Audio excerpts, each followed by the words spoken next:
All right, folks, we're on our way. We're doing a little family road trip in the Rivian. We're going up to Jerome, Arizona. It's about 260 miles round trip. I've full charged the car, so we're showing 340 miles of range at 98% battery. We've been driven for a few miles here, and already the highway assist or driver plus, I mean, it's terrible. There's construction, it doesn't know what to do, it tried to take an exit lane, so that's not good. But I'm curious to see if we are actually able to make this round trip.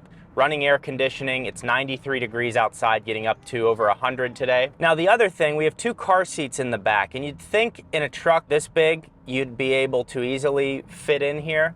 But as you can see, Jamie had to take her shoes off so her knees would fit over there to get that extra inch. And she's also passing as Gen Z today with the socks. So we're on our way to Jerome. We're gonna go up to 7,000 feet elevation, and Jerome's at about 5,000 feet. I'm gonna northwest on Interstate 10, US 64, 4 miles. That lady. Drive northwest on Interstate 10, US 64, 4 miles. Imagine what OJ would have done to her. We're on our way still. As I said earlier, I'm gonna share my experience with the Rivian, show you what type of efficiency we get, and hopefully we make it. Also, to anyone that is new here, this is a Rivian R1T Performance dual motor in limestone with the 22-inch sport dark wheels. Does 0 to 60 in 3.5 seconds and has a 341 mile range. All right, so interesting thing here. You can see it's telling us to get off the highway here. It thinks the road is closed. The road is not closed. So if you didn't know any better, you would have just lost, I don't know, 10 minutes going over there for no reason. So that's some of the issues that I've had with this navigation. I think it's garbage. It's also gonna be very interesting when I drive this across the country, seeing how it does with superchargers and routing and all that stuff. So already just a minor thing. Another thing I've noticed is the mileage that's displayed on here. So currently it says 307 miles of range, and then it says 340 miles on a full charge. My Tesla, I remember the degradation like appearing quicker. That doesn't necessarily mean that the battery has degraded that number. It's like a loose representation of it, but it's just nice that it holds that 340 number. 341 new, but shows 340 now. But other than that, the car's comfortable and we're on our way.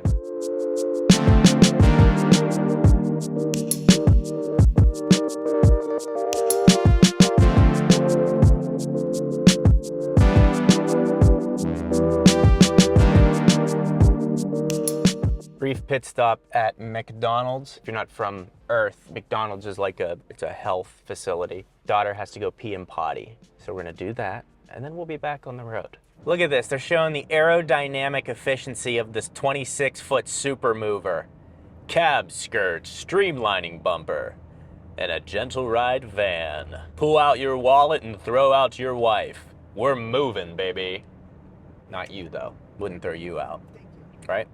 So as we're driving along here, a few things I want to show you on the Rivian. I'm currently in cruise control, so if I want to go up in speed, I tap this, and then it reflects it on the screen here, up to 77, and then if I want to slow it back down. It is dynamic cruise control right now, meaning if there's a car braking in front of me, the Rivian will adjust its speed, as well as with the signs that are displayed on the road. The issue is, if I want to put it into lane keep assist, double tap, it says highway assist unavailable on this road.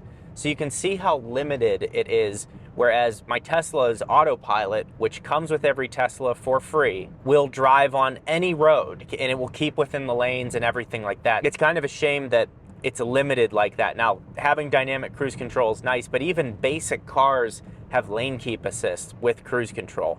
So that's kind of a weak spot, in my opinion, of a software-based electric vehicle that's $90,000. So not the biggest deal, but just something I thought I'd point out. All right, so I just made a mistake. So I said that the cruise control adapts to when it, so you can see we're slowing down because there's a car in front of us right now.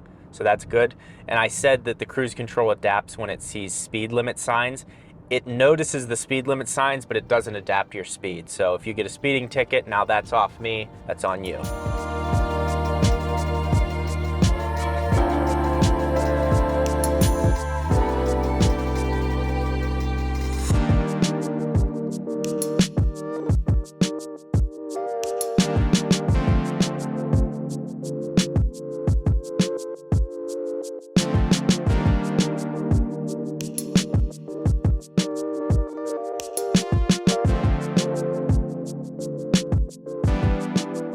Actually used this lockdown for once to lock down the stroller, so that was useful. All right, baby feeding right now. Made it up here with 182 miles of range, left with 340. So should be easy enough to get back, but yeah, Jerome is awesome. It's just a place you should visit if you're in Arizona, if you live here especially. You can get a little lingerie up here in Jerome. I mean, it's awesome.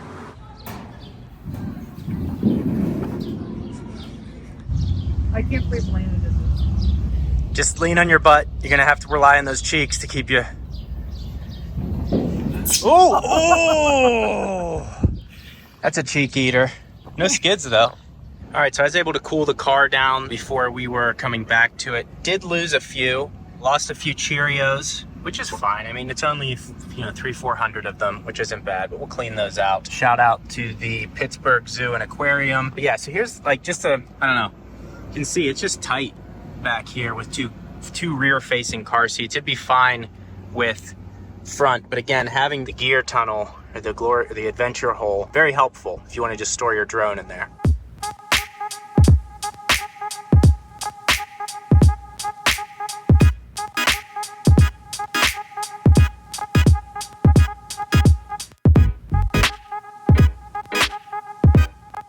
How are you feeling? Sure. Like S-word? Yeah. Wow, why? I'm on my period. Oh, good. Legs are jammed in there. Feel great. It's Yeah. fun. Oh, I love this Alcantara headliner, I will say that. So that was really negative. That was a very nice time. That was a nice time. We finally got to eat at the place you've been trying to take me to. Yep, Flatiron. Mm-hmm. Finally got to go to the Christmas store. Yes. Lana picked out an owl ornament. Yeah. And we got a cool little TV. Mama. All right, so we're about to head out of Jerome. So you can see like right in the background there, that's all Sedona. I think Sedona's right there. And also they did add a public blowout facility with changing tables. I had to change my daughter on the bathroom floor down at Flatiron. So if you come up here with kids and you need a nice public blowout facility, right there, that's cement building. It's brand new, thanks to our tourism of Jerome. All right, so we're on our way back, 125 miles till home. We have 184 miles of range left on here, so 53% state of charge.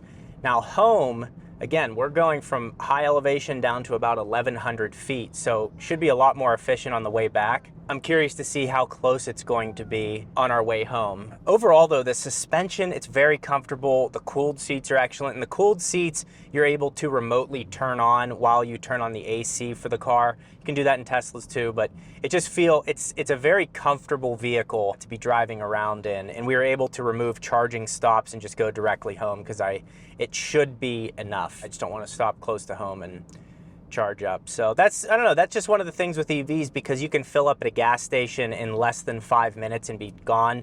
This, it could be like, you don't want to stop for 10 minutes or whatever it is, just enough to get home. So once you get more comfortable with them over time, then you'll get used to it. But that's just how it is for now. So I just did a little reset here on the drive modes, and I let the car decide the ride height that it's going to go in. So ride height is currently self-adjusted on auto to low because we're going on the highway. So the lower the car sits, the more efficient it can be because we reduce the drag, the amount of tire that's exposed right now. So I'm actually gonna leave it in low mode more often now to get a little bit more efficiency out of it and let the car decide where it wants the suspension to be.